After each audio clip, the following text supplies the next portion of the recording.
So just running on from that previous video, the tasks then, once you've saved them, you can then either access them through here, sales tasks, and then it'll give you all your tasks and the dates that they're due, so you can organize it by the due date, then ring through them here, or I think it'd be easier, do it through the priority callbacks view. And that'll be set so you can see your priority callbacks.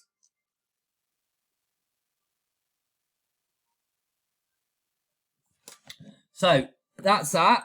So you can organize basically all the hot data through that process. Now, let's now assume that you have booked an appointment. Go into it. That is not a good example because it's already got an appointment associated with it. So go into it and then add the deal, add deal, and then always check on Companies House. You may or may not be familiar with Companies House, but it's a governmental website where all limited company details are. So go on here, okay, which is, I'll just find it by Googling Companies House. Then search the register by the company name, and there you can see that's them. So there you can see the limited name's correct. So put the name in there. Always got to check that it's definitely correct. Then also the company number. Now let's assume we put this for Paul.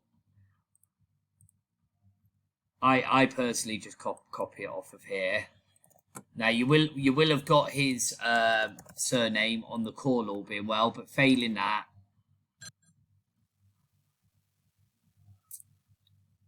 looks he's not a director in that instance because he's not on there. But let's just say Smith. Phone number, just copy and paste it. Always try and get the mobile. Now, very important on the mobiles that you do it, that you format it like this. Very important because they'll automatically get a text. You know, we need these appointments to stick. So we've got processes in place where they'll get a text to 15 minutes before the appointment, etc. So it will only do it if you do it like that. It has to have the +44 at the beginning. Then email, again, very important that this is correct. So you'll get an email confirmation and a calendar invite. And then their address, which is often here.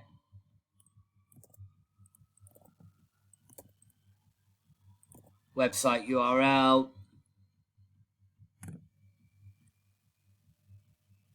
Northern Services Contracting. Okay, for example, right? And then you've booked in tomorrow at 9 a.m. Put your name in and your email, how many employees have got and what their turnover is, which you'll be confirming at the end of booking the appointment. BDM, which is, these are the people that sit the appointment. So whoever you've booked it on. Now, when you're on the phone booking them, keep an eye on this. This is the calendar where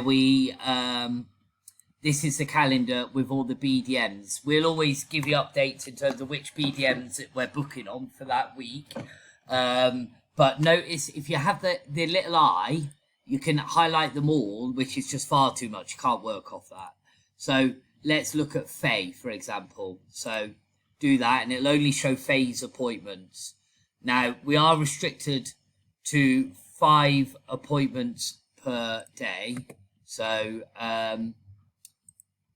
we've got various options. So you can find some space in the calendar and book them in.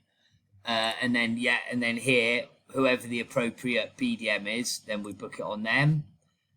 Telesales notes. Any notes here where you want to anything that you want to relay to the BDM you know, the customers might start talking about some big projects, or very skeptical that he has R&D, which will really instruct the BDM to be very strong on convincing them that they've got BDM, that they've got R&D, and then where the data was acquired from, which usually you'll find here, data source. There should be a data source there, and we've not got it on that one.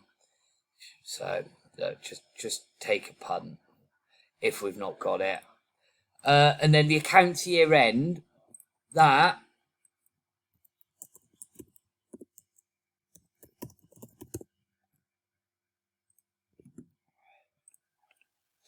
is always here.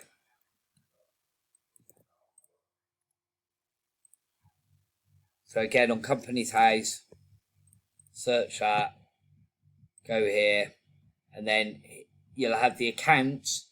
They're made up to July, so their account year end is July. It's this one that you're looking at, which is here, yeah, so July. And then create the appointment. Okay, so once that's created, what will happen is it will automatically send the customer an email. It'll automatically send the BDM an email. So, for example, once you create that appointment, you can have a look at Faye, for example.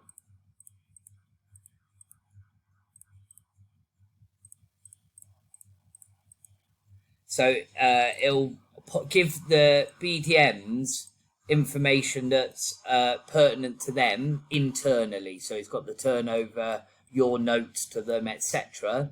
And then these calendars here synchronize with the main one. So after 15 minutes of it going on to ours, that will synchronize with this one, which everyone has access to. So we're not booking over each other. It will send both the BDM an invite, and also it'll then also send an external one to the customer, which is for their eyes. So I'll just give you a minute just to have a quick read over that.